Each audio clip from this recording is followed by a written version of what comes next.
Please stay tuned for important disclosure information at the conclusion of this episode. Hi, and welcome to The Long View. I'm Jeff Patak, Global Director of Manager Research for Morningstar Research Services. And I'm Christine Benz, Director of Personal Finance for Morningstar. Before we start our conversation, we wanted to share some exciting news. The Morningstar Investment Conference for investment professionals will be held virtually this year on September 16th and 17th. We're offering the same research, analysis, and insight you'd get at the live event for a reduced price of $149. And the best part is you can join us from wherever you are. For more information or to register, visit go.morningstar.com/MIC. Our guest this week is Karen Andersen. Karen is our colleague at Morningstar, where she serves as a healthcare strategist on our equity research team. Karen has written a number of influential commentaries and analyses on the healthcare sector, with a focus on the pharmaceutical and biotechnology industries. Her most recent work has focused on the outlook for the COVID-19 pandemic, treatments for the disease, and the race for a vaccine. Before joining Morningstar in 2005, Karen earned her bachelor's in biochemistry from Rice University and received her master's in business administration from Rice's Jones Graduate School of Business. Karen is a CFA charter holder. Karen, welcome to The Long View. Thanks for having me.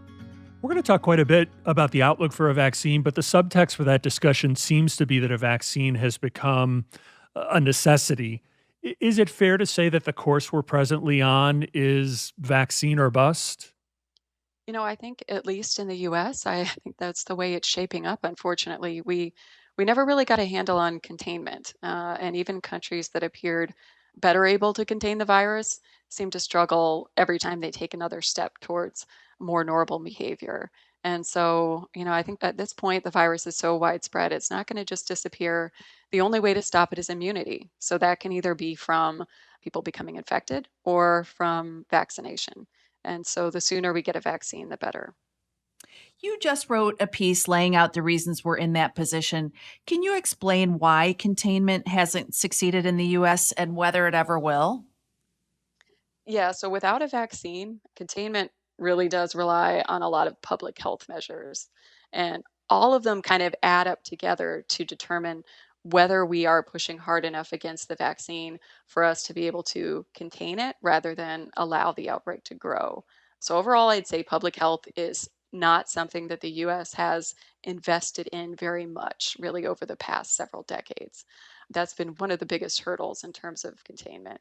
Going through some of the general public health measures we can take, masking, that brings up a whole other issue of political issues, political reasons why people don't want to wear masks. So I think the US overall has embraced wearing masks a lot less than a lot of other countries, particularly countries in Europe or Asia. Social distancing is something where, I think that we've shown signs of being able to do this. I mean, definitely we had a massive lockdown in March and April. And unfortunately, some states, I think, chose to open up prematurely. And so we saw restaurants and bars in particular opening up as early as May. And so starting to see some states with huge surges in cases in situations that could have been prevented with just a little bit longer lockdown or maybe a little more gradual reopening process. And then I'd say diagnostics is a huge reason why we've struggled with containment. There's been every imaginable issue with diagnostics. We've had inaccurate tests from the start from the CDC. We've had shortages of supplies to collect the samples, shortages of the test kits, shortages of the platforms that you have to actually run the tests on in the labs at hospitals. And so all of these have made it difficult as demand has risen for people to get results back in a timely way. So instead of waiting just a few days for results, you might have to wait a week or two. And that makes it really hard for people to isolate for that entire period of time while they're just waiting for a test result. And it also makes it really hard for us to try to make any dent in the number of people that they might be infecting, because it could be that they were in contact with a lot of people after they'd been infected. By the time this person is diagnosed, it's going to be too late to reach out to those other people and tell them to isolate. So many people are infected from people who don't have any symptoms yet that it makes it that much more important for contact tracing to work. That's really difficult to do when you don't have a good diagnostics program. We have more questions on some of these topics, Karen, but before we go there, can you talk about what you mean by this underinvestment in public health? Why would more investment have helped us fare better during this period? Yeah, I mean, I think the issue particularly is well highlighted with contact tracing. So, contact tracing often involves more local organizations, local public health groups. And if we were in a situation where, we had, say a few hundred cases a day that were being diagnosed across the country, each of these public health groups might have a couple of cases that they need to take care of and contact these people and obviously talk to them, have conversations about who they've been in touch with, and then follow up and reach out to their contacts. But unfortunately, when we have tens of thousands of cases being diagnosed every day, these very small organizations are really overwhelmed. There's just not enough staff to really be able to follow up with these people in a timely way. And so, with more funding, these organizations would have been expanded. So, part of the underinvestment is really, I'd say, a factor of the success we've had with public health issues in the past, success with vaccination efforts. We just really haven't had a situation like this come up. And of course, there have been different working groups with the government trying to prepare for a potential pandemic. But when you haven't seen one, I mean, I think it's very easy to prioritize investment in other areas ahead of something like this. You recently forecast that we'll see 274,000 deaths by the end of 2020 and that the percent of the US population that's infected by COVID will roughly double to 20%. Those are sobering projections. How did you arrive at them? Yeah, so actually, just looking at the numbers of where we stand today, we have confirmed deaths at the end of July was 145,000 in the US. And those are confirmed caused by COVID, but likely many more that are related to COVID in some way. By the end of August, that number was up to 175,000. So, by our estimates, that was roughly 11% of the population that was infected, although it really varies across the country. Some areas, 1% infected, some areas more than 20. So in terms of the forecasts and how I'm arriving at this, so, my background, I'm not an epidemiologist, so this isn't an epidemiological forecast. The sheer number of assumptions that you'd need to make to run a simulation of future spread of the disease is really overwhelming. And the forecasts out beyond a week or two, it's very difficult for those to be reliable using really any method by any epidemiologist. So we're still learning about the disease. We're still learning about how to limit how it spreads and about how societies are reacting to the restrictions that are put on them. So the way I approached this was really looking at what I expect to change in the next few months relative to what we've seen happening over the summer in the US. So really I expect more of the similar kinds of what's termed hills and valleys. So rising and falling of cases state by state. But overall, I don't expect a dramatic change overall for the country in the rate of new deaths or new cases. It's basically a balance between kind of the headwinds against us and the tailwinds that could be helping us a little bit. So there are some things making this worse, like students going back to college, cooler weather, so people spending more time indoors where they're more likely to infect other people. But then on the flip side, some things that could be helping us out a little bit. So, a lot of employees at Morningstar are continuing to work from home over the next few months. We're seeing a lot of schools that are either partly or fully on a more virtual system this fall. And then you're also seeing progress in states that maybe had trouble earlier this summer. So states like Arizona, where maybe reopened too early, saw a surge in cases, but then are seeing those cases fall again as people start to wear masks and as they start to see fewer indoor gatherings. And then finally, I'd say diagnostics too is a big area where I think we're, potentially seeing more improvements as we go through the rest of the year, as we start to see new technologies and new types of tests really meaningfully expand the amount of testing that we can actually do. Well, let's dig into that a little bit. Testing levels have risen compared to where they were last spring, but they seem to have plateaued a little bit in recent months. So, why aren't we seeing testing continue to ramp up? And more generally, why are we still dogged with challenges in achieving widespread, quick turnaround, accurate testing? Yeah, I know. I feel like this has been one of the more frustrating aspects of the way we've approached this pandemic in the US. One of the issues has clearly just been capacity. And, if you look at the number of tests being done per day, you're right. We have kind of plateaued somewhere around that six or 700,000 tests a day level. And that's partly because of just the sheer number of platforms that we have to run these tests. But another problem is just coordination. So we have all these independent labs and hospitals running tests. There's no centralized group that is overseeing everything and saying, okay, this lab has more space for more tests, this one doesn't, and figuring out how to efficiently distribute the tests and get things done in a timely manner. And I think also, there have been options for more convenient tests that don't need to go to a lab and don't need to go through this longer process. But those tests weren't really embraced at first. Some of the first ones were really not very accurate. So patients felt like, and physicians felt like, they would need to go ahead with the more complex PCR test that takes longer anyway. So those are just some of the reasons why we've seen some of these issues. I mean, when you look at the state of testing now, and we're going to talk more about vaccine development and timetable for that, I mean, have we effectively lost the opportunity to contain through testing and tracing, in your opinion? Yeah, I mean, I think that diagnostics are poised to see a really meaningful change over this fall, really starting this month, because we are seeing millions of tests being released from Abbott and Roche that are going to be 15-minute cheap tests, potentially increasing our testing from, six or 700,000 a day to well over a million a day. So I think that could make a meaningful difference, especially with getting people tested who don't have symptoms, maybe students returning to school, preventing them from infecting other people.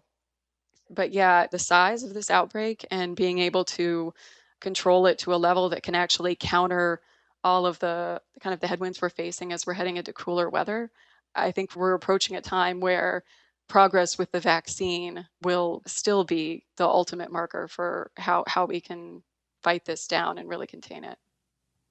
One positive, it seems, is that in the more recent phase of the epidemic, the disease has been less lethal. There have been fewer recent deaths as a percentage of cases. Can you talk about why COVID is seeming more survivable recently? It seems like earlier detection and treatment improvements have played a role, but have demographics been in the mix too? Yeah, I think that's a mix of things. And it's also partly have to be careful, what you're asking. So, what a lot of people talk about is this case fatality rate. So that's the percentage of the people who've been diagnosed who have died. And that has clearly fallen with time. So that was something like 6% at the start of the pandemic, and now we're closer to 3%.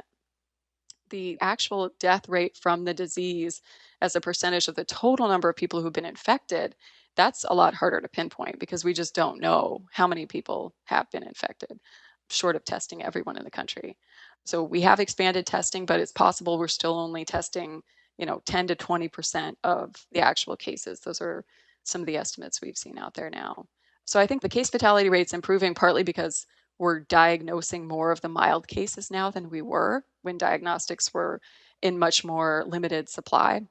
And then the average age too is also falling. So you're right, demographics play a role here. At first this was clearly more of an elderly population getting hit harder.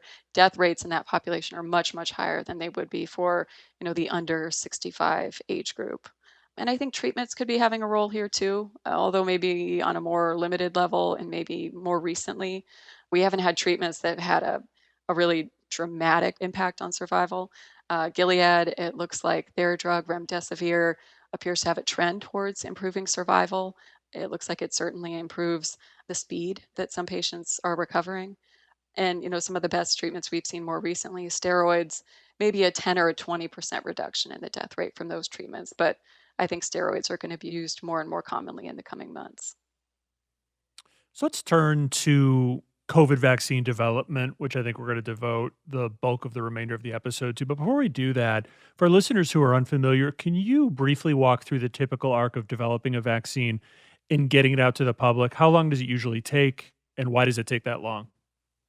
Yeah, sure. So vaccine development, perhaps even more amplified than a typical drug development program, it takes years. One example, HPV vaccine, 15 years to reach the market. We've been trying to find an HIV vaccine now for decades and still don't have one. So one of the reasons why it takes so long is that vaccine makers, they want to take risks in a very stepwise way. So that has to do with both the way that they test it in patients, and then also in the way that they're preparing to manufacture it for mass vaccination.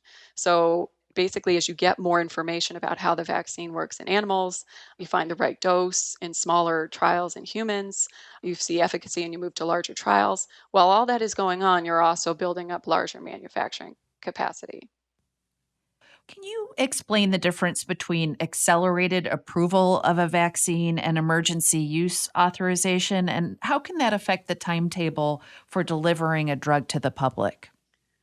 Yeah, so really, we're at the point now where we have three of the most promising vaccine programs right now are in phase three development. These are the large 30,000 patient plus trials that are going to be required for emergency use authorization or for accelerated approval. And the exact amount of data that might be necessary before these vaccines can be administered to the public, that's really the key question. And so the difference between these two pathways is really looking at whether it goes through the standard FDA approval process or whether it goes through the emergency use authorization, which is just kind of a midway step between allowing patients in clinical trials to receive it to getting approval. So it expands the use of the vaccine beyond clinical trials without receiving FDA approval. And the way that that's done, typically with these trials, there are these independent data monitoring boards that are looking at the data and they're taking a peek at the data early at different time points to determine if the trial should be stopped early, if it's extremely successful, just continue on as planned. And so every time that there are these interim looks, there's an opportunity for us to see data. So, say one of these three leading vaccines, the first interim look, the monitoring board looks at it and says, this is excellent data. That could be the point where they actually decide, look, this is something that we want to send this to the FDA and say we need emergency use authorization now based on the quality of this data. And the FDA can do that without going through the typical review process and causing a longer delay that might take weeks or months to reach patients. So you've alluded to it. The process for developing and mass delivering a COVID-19 vaccine has been supercharged. And you mentioned a few of the ways in which they're trying to achieve that expedited timing.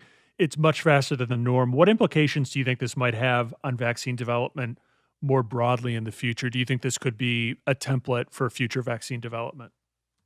Yeah, I think that's one of the more interesting implications of, what's going to be happening beyond this pandemic when it comes to vaccine development.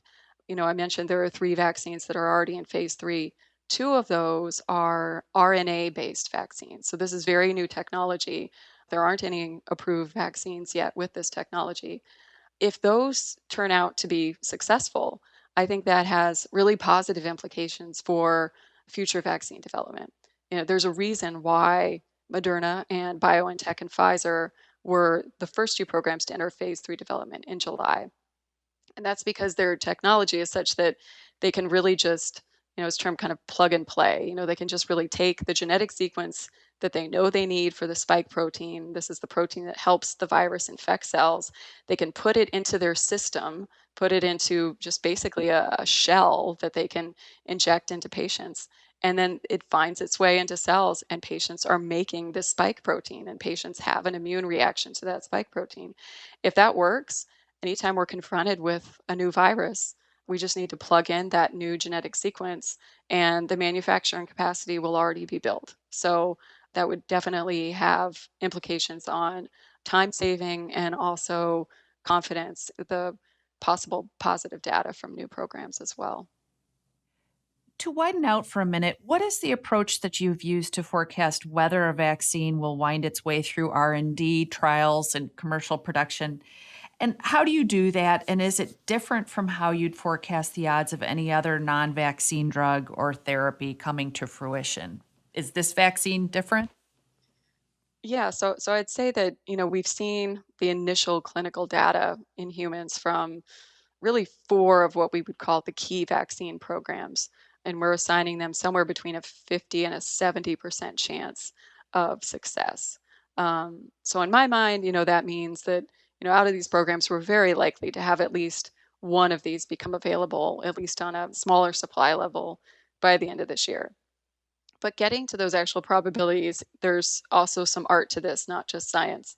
but I guess I'd say I'd start with a few benchmarks. So first of all, drug development in general, when drugs are in phase 3, they have roughly a 60% probability of approval. So that's kind of in line with our forecast. But more specifically on vaccines, on infectious disease vaccines, Moderna actually recently cited research looking historically at success rates, and they've seen a 42% probability of success for phase 2 programs. So since these programs are in phase 3, it makes sense it should be a little higher. Also, I think the target in this case is fairly well validated. We've had experience with coronaviruses on a much more limited scale in the past. So this is with SARS and with MERS. And during both of those outbreaks, we did have a lot of programs going on at drug companies trying to design potential vaccines. And none of these programs ever advanced to the point where anything was approved, but they did advance to the point where certain targets like the spike protein were identified and were researched in depth. So there was a lot of background information here that helped us isolate what the most likely target should be. And I've been encouraged by the data so far. I mean, as I mentioned, we've really seen phase 1 data from these leading programs, and it's encouraging. But at the same time, it's difficult to have conviction much higher than 60 or 70% when we haven't actually seen data showing definitively whether the vaccines can prevent infection in humans or not.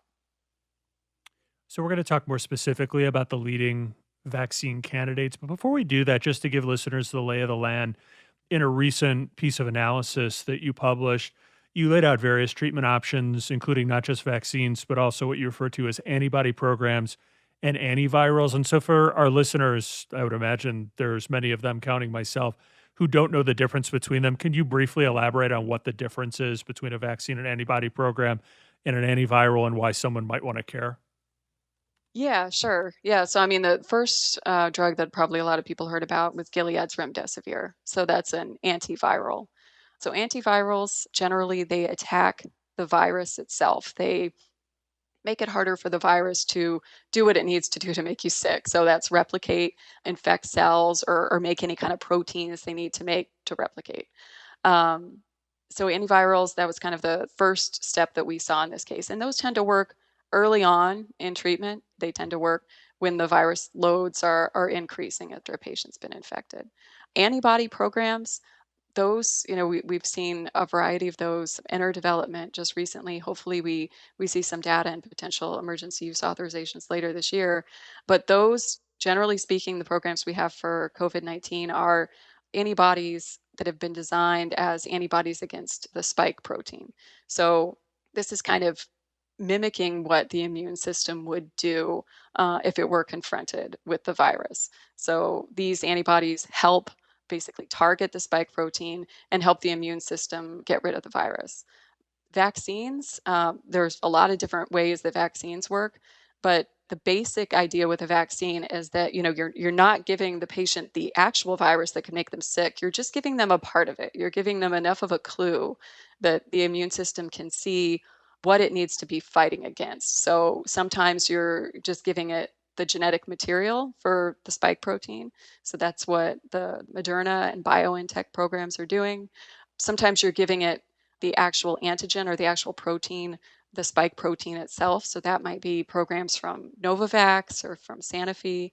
And other times you're using another weaker virus, the shell of a weaker virus, like a cold, just to include some genetic material for that spike protein for COVID-19. And that's what we're seeing from Astrazeneca and from J&J. So there's a lot of different ways of going about it, but all of those vaccine methods require the patient to mount their own immune response, create their own antibodies, and create their own kind of longer lasting ability to prevent infection. So, how many legitimate COVID 19 vaccine candidates are there? And of that group, which do you rate as serious candidates for being approved and mass delivered?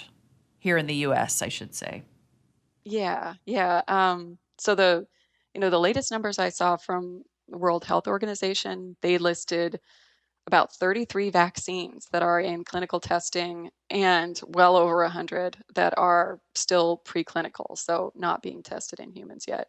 I think that, given how urgent it is to get a vaccine approved as quickly as possible, At this point, I think it's hard to imagine a lot of these preclinical programs rising to a lot of relevance within the next year, because that's really kind of the key time period we're looking at in terms of, starting to get people vaccinated in developed markets. And then focusing in really on those 33 vaccines that are in development. We've spent most of our time looking at there's about 8 of them that satisfy a few criteria for being really impactful vaccines here. So one of them is that they're capable of entering the late stage development, capable of entering phase 3 trials this year. Another one would be, are they capable of manufacturing? Because if they're not only going to be making tens of millions of vaccines, that's not really going to be able to put a dent in our need for really billions of doses. And so there are clearly other programs other than these 8 that are in phase 3 or even approved vaccines in China and Russia.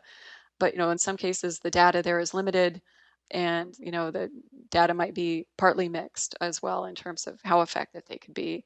And supply doesn't look nearly as strong as it is for some of these, leading biotech and pharma players that are more advanced.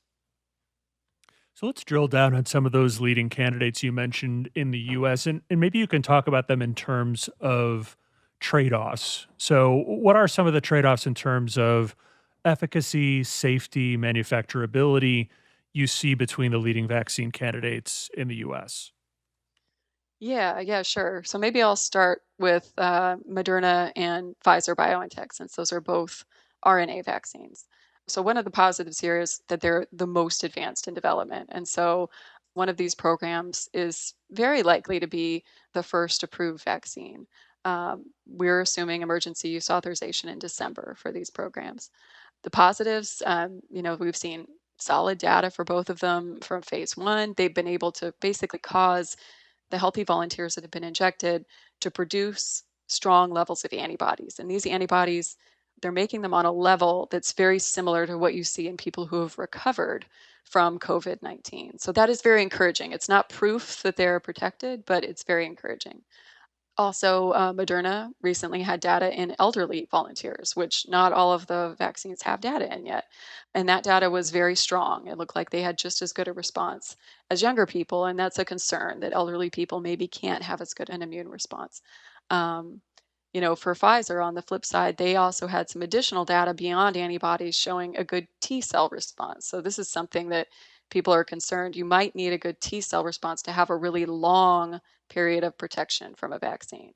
I'd say the weaknesses here, the biggest weakness by far, I'd say with the RNA programs, assuming they're successful, it is new technology, so there's no guarantee it will be. But assuming they're successful, the biggest problem is that they generally need to be frozen. And so, the process of after they're manufactured, transporting them, distributing them, and then getting them to, say, pharmacies or clinics, is that something that's going to be feasible, keeping them frozen that entire time? So that's something that I think right now, groups like NIH, CDC, there's multiple meetings going on right now trying to figure out how we can prepare, how states can prepare to administer those kinds of vaccines. Looking at, the other really key leading program here, AstraZeneca, I'd say they probably have the biggest supply. They've got a huge network of different contractors that are going to help them produce a vaccine. They technically started late stage development outside the US earlier than Moderna and Pfizer, even though their US trial just started here. Their data looks good. I'd say it doesn't look maybe quite as effective as the RNA vaccines. So that's why our probability of approval is at 50% for this one. But this would be much easier to distribute. It just requires refrigeration. So refrigeration is a much more common level of temperature control than requiring a freezer. But then, as we start to get into more of the additional vaccines, I think we're going to see more that don't require freezers, like the J&J and the Novavax programs. We might even see programs like J&J. They're really aiming just to be a one-dose vaccine, which that would be huge.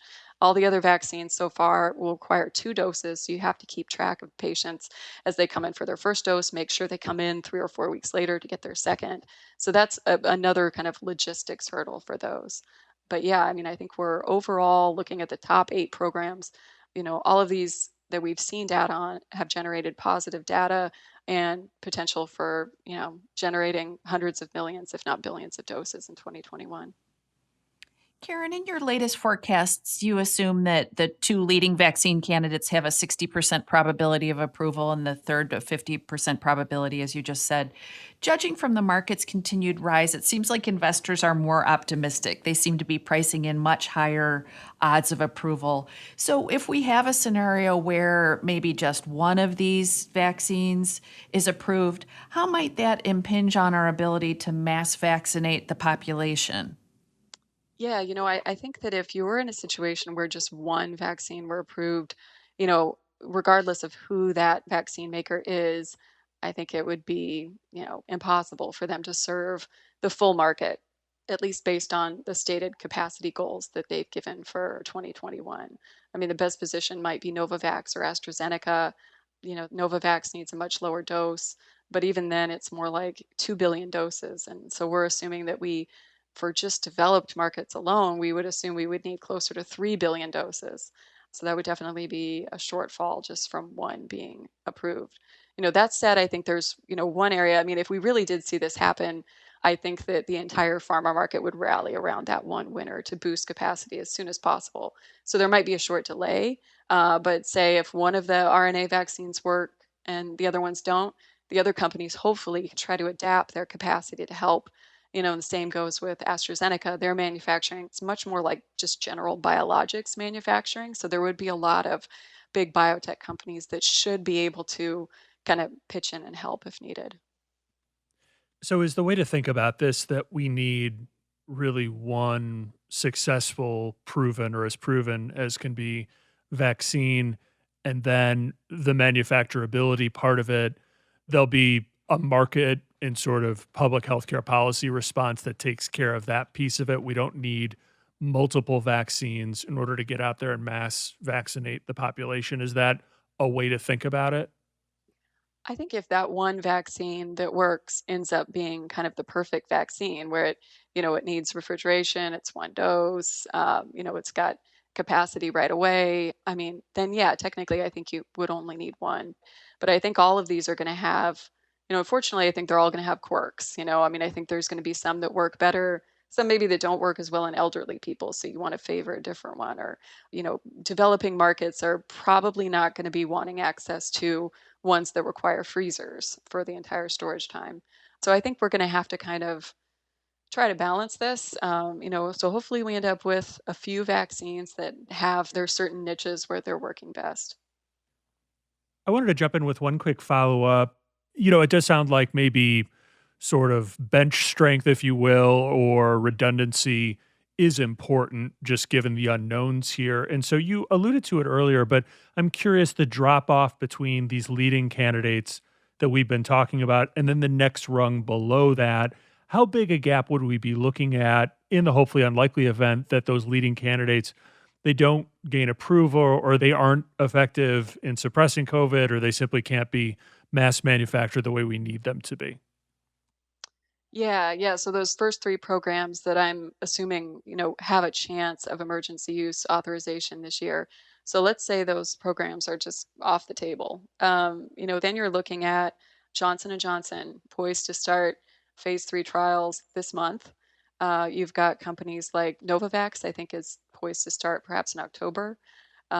You've got Merck and Sanofi also poised to start by the end of the year. And then another RNA firm, CureVac, also poised to start potentially later this year. So I think that would push the potential authorization dates from, what we're estimating now to be very late 2020 to most likely first quarter 2021. So again, enrollment in these trials and how quickly they can generate data is a huge unknown, but I think that would probably push us back by maybe 2 or 3 months. Karen, you stated in your recent analysis that you expect to see broad vaccination in the first half of 2021. So let's talk about how that would unfold. When do you expect vaccines will begin to be deployed? Who gets them first? How will they be administered? And when do you think mass immunization will be achieved? And also, what about those people who are saying that they probably won't get it, even if something comes online? How should we think about that? Right. Yeah, so I think, what we've said is that we think 40 to 50% of adults in markets where they will be paying for a vaccine. So these tend to be developed markets. 40 to 50% of adults in these markets would be vaccinated in 2021. In the US, we've really been leading the charge in terms of signing contracts, locking in capacity. And so we actually, we've signed contracts for, I want to say it's 800 million doses or so. So, I mean, we technically, if they all worked, we'd have way more than we actually needed to vaccinate every single person. So I think we're in a very good position to be above that 40 to 50% of adults vaccinated. We're estimating maybe closer to 70%. So if you assume something around 70% efficacy, which I think is, a reasonable goal for these vaccines that are in phase 3 development, and maybe 70% of the population getting vaccinated, I think you're in a very good position to achieve herd immunity and to really start to contain this virus by mid 2021. And as you mentioned, it's hard to say who actually wants the vaccine. I know that there's a lot of concern about safety and concern whether we're going to be approving these just too fast to make sure that they're safe. I'm hoping that these companies are going to be transparent enough with the data and the FDA is transparent enough with the process that people will feel a lot more comfortable once we've actually seen the data. But yeah, given the surveys, I think 70% is probably kind of the top end so far of what we've seen in terms of people being willing, because I think there's just a very vocal minority that is against this sort of vaccination, at least in the context of the pandemic right now. And then in terms of priorities too, you asked, there's been a lot of talk about this. There was just recently an advisory committee meeting talking about this. I think prioritizing healthcare workers, that's been pointed out as one of the higher priorities. The elderly, other essential workers not in healthcare, and then it would be kind of remaining adults. So I think we're still waiting to see what would happen with kids. I think that would probably depend on doing additional studies in kids as well. So that would be a later rollout. Since you referenced it, I'm just curious. I think many of us, we tend to think of mass immunization as having been achieved when every single person has been administered the vaccine. But I think you referenced the fact that that's not really the way to think about it. So when you think about sort of, kind of achieving herd immunity, so to speak, I mean, what kind of percentages are we talking about? Where do you need to get to where you've effectively stamped out the virus and its ability to be transmitted in the population? Yeah, so the way I'm thinking about it is herd immunity is essentially just the fact that if enough people are immune to something, the virus, if it's trying to spread person to person, it will get stuck and it will be contained. It won't be able to spread just because there won't be enough points of contact that are actually an outlet for continuing to expand the outbreak. So the estimate for the percentage that you need to be immune to get herd immunity, it actually varies quite a bit. I mean, we've seen epidemiologists, I think, kind of center in on somewhere around 60 to 70%. There's some more controversial theories that maybe you only need 30 or 40%. But I think going with that 60 to 70% level, I think it's still very likely that we'll be able to achieve this in the US with the vaccine. So using those numbers I mentioned before, if you say 70% efficacy, 70% of the population, so that's basically half of the adult population being immune.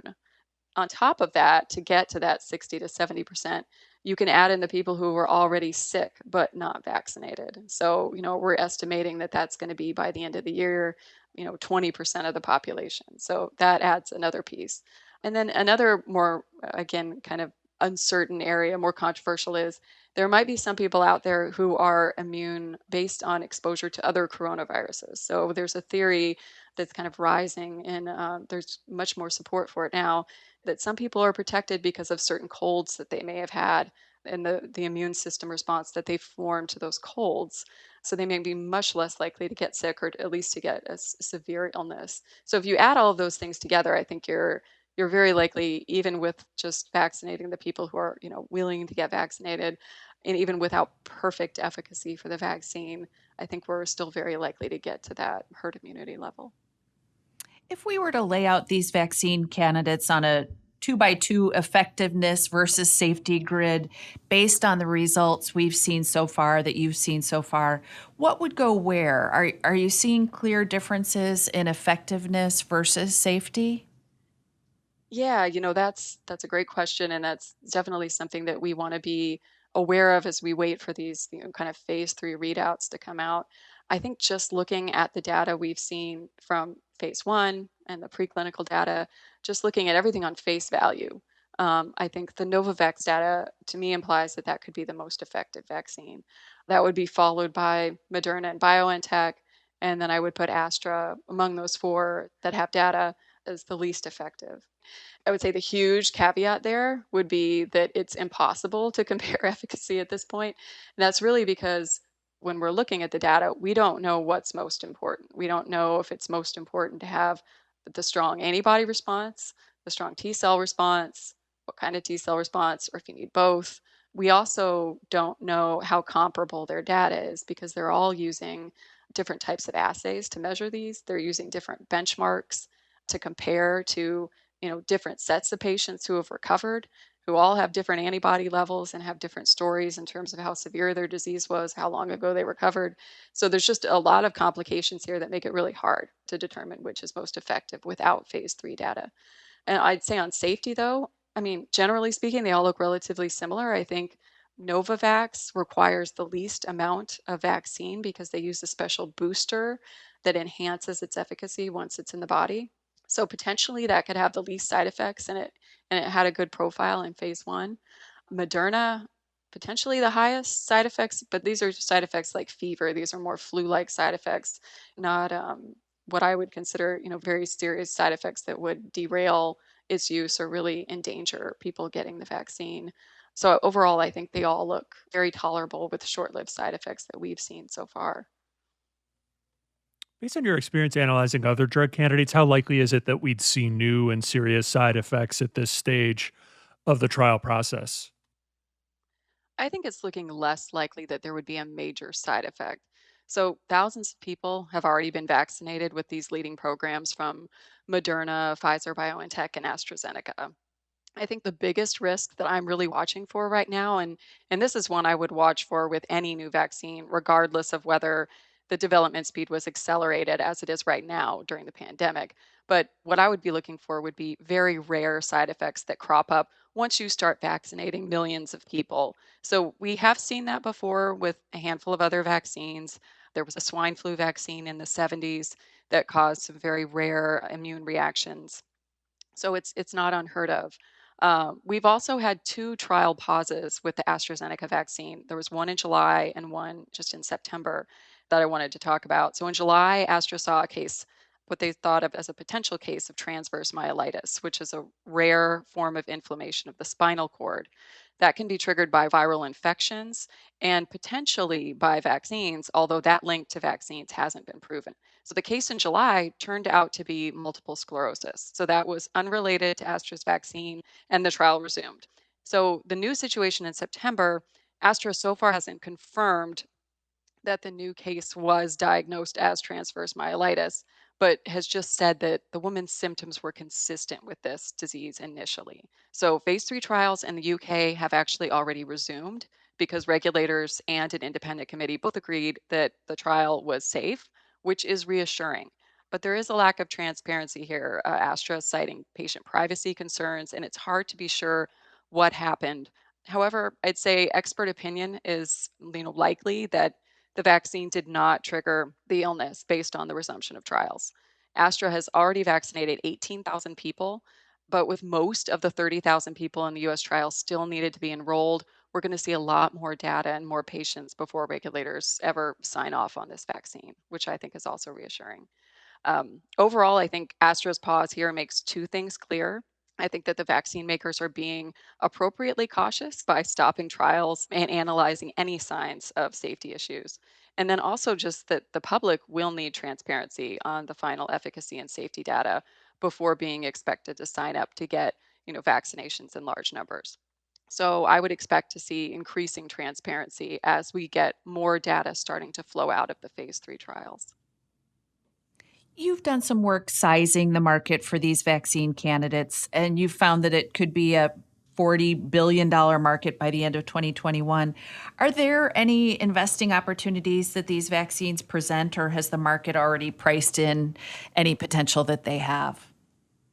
Yeah, I'd say, in terms of the way the market has reacted to the progress with these vaccines, I think it's been different depending on the kind of company that you're talking about. So clearly, the smaller firms that have had a huge run up in price. So Novavax, Biointech, Moderna, even Regeneron, it's definitely a much larger than those companies, but not a large cap pharma or biotech.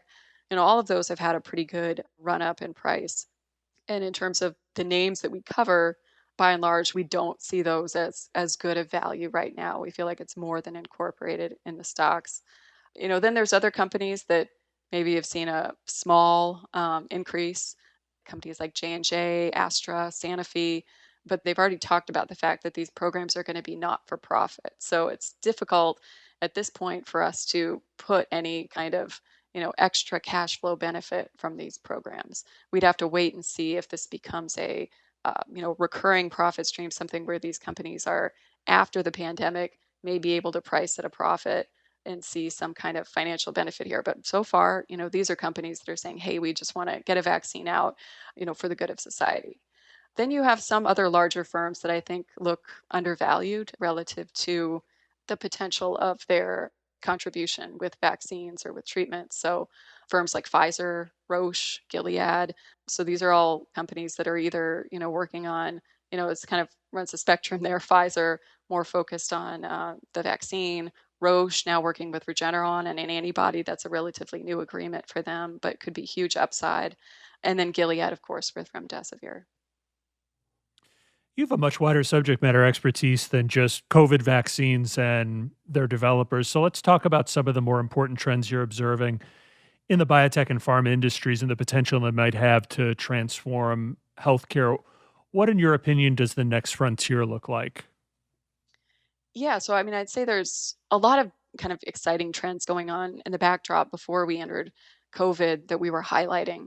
One of the things that we see in terms of the regulatory backdrop here is that in general, I think the FDA has been very supportive of helping drug companies get new, just groundbreaking treatments to market. So we've seen the time to approval just really accelerate. Instead of taking a year, some of these treatments are getting approval within weeks of filing. And that's because the FDA is talking to these companies throughout development, watching the data unfold real time. And that's the kind of process that we think could be applied when these vaccine companies do actually apply for a full approval. There is going to be this real time analysis and this benefit from this faster regulatory support. So I think that that's a trend that we've been seeing over the past several years that's really helping these companies move forward. I'd say one area that, just in terms of different therapeutic areas, I mean, we've definitely seen a lot of progress in oncology. I'd say we've seen just new types of therapies coming to market, new cell therapies where you take a patient's own cells, modify them, and inject them back in. And that's actually proving to be curative for some patients with certain forms of blood cancer. So, it's kind of step by step looking at very different subsets of different types of cancer. But I think step by step, we're starting to find answers for some of these different types of cancer. I think also in general, gene therapy, that's going to be a trend going forward. We have seen some progress already there with some rare diseases. We've seen Zolgensma approved. That's Novartis's gene therapy for kind of a rare neuromuscular disorder that's approved for young children. So, I mean, I think we're going to see just much more news, more about focusing on our potential to cure diseases rather than putting patients on treatment that they will need chronically. And then just in general in neurology, I think there's just so much promise here. I know that Biogen, there's a lot of controversy around their Alzheimer's drug aducanumab and whether that's actually going to get approved in early 2021, whether it's actually that effective or not. But I think there's a lot behind that drug in terms of not just Biogen's pipeline, but companies like Roche, several other neurology players, Ionis, that are looking at really the genetic basis for some of these diseases. Like Huntington's disease is a great example. There's no good treatments, devastating disease, but Roche and Ionis have a program that looks extremely promising that's in studies right now. So I think we're going to just start to see more progress in areas that have seemed just so frustrating and so impossible to move forward in the past. Karen, how do you think the biopharmaceutical industry's response to COVID will change the public's perception about the industry and its practices? And do you think that will potentially reverberate when it comes to healthcare and public policy?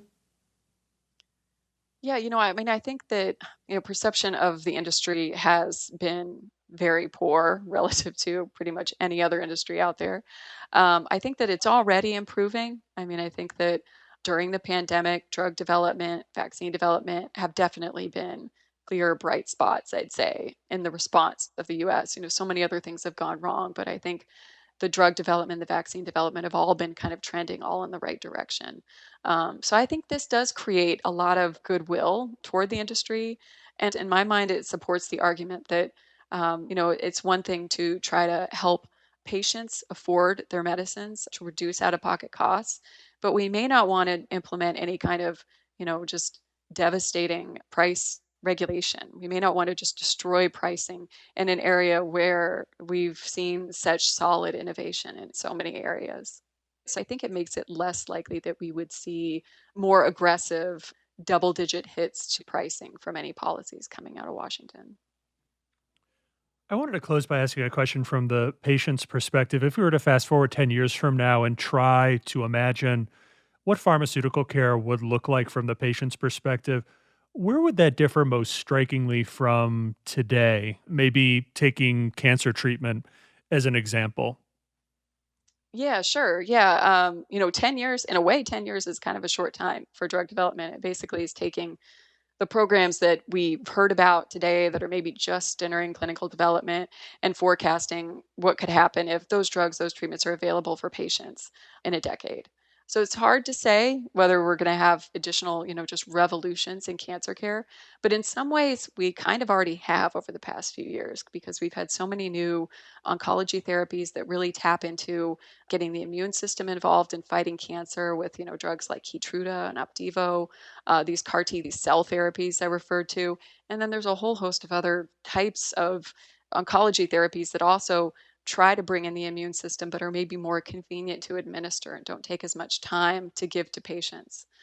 So I think there is a lot of promise for new types of therapy.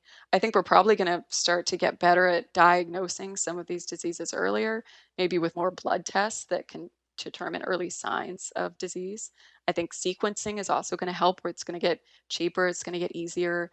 And using that sequencing information, we'll be able to come up with more combination regimens. So more treatments, kind of like we treat HIV. If you have three drugs you combine together, it keeps the virus under control. In cancer, it could be something similar, where if we find the right three drugs, it prevents that cancer from mutating and getting around those treatments.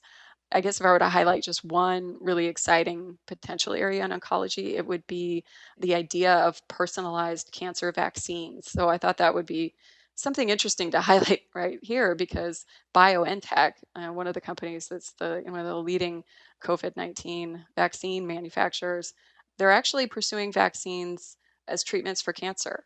And so these can be designed for each patient individually based on the specifics of their cancer. And so basically, the treatment helps the immune system mount a more effective response than they would have without treatment. So this would be a very big leap in terms of really coming up with a treatment that's designed specifically for the mutations each person sees. Well, Karen, this has been terrific. Thanks so much for your time and valuable insights on these topics. We really appreciate it. Yeah, no problem. I enjoyed it. Thanks so much, Karen.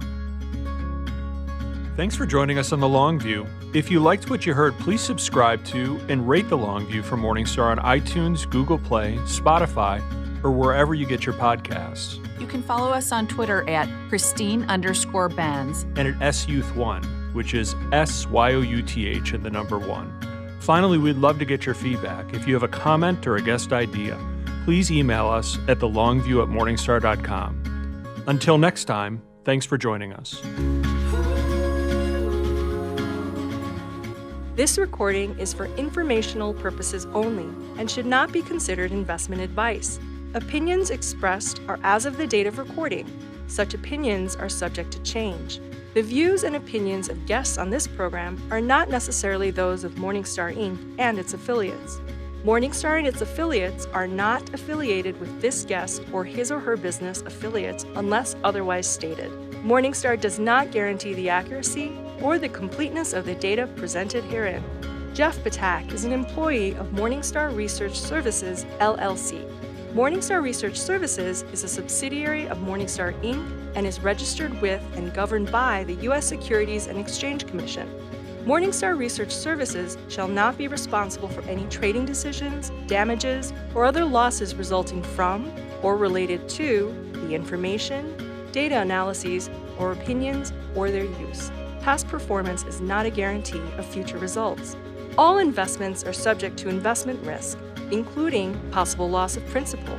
Individuals should seriously consider if an investment is suitable for them by referencing their own financial position, investment objectives, and risk profile before making any investment decision.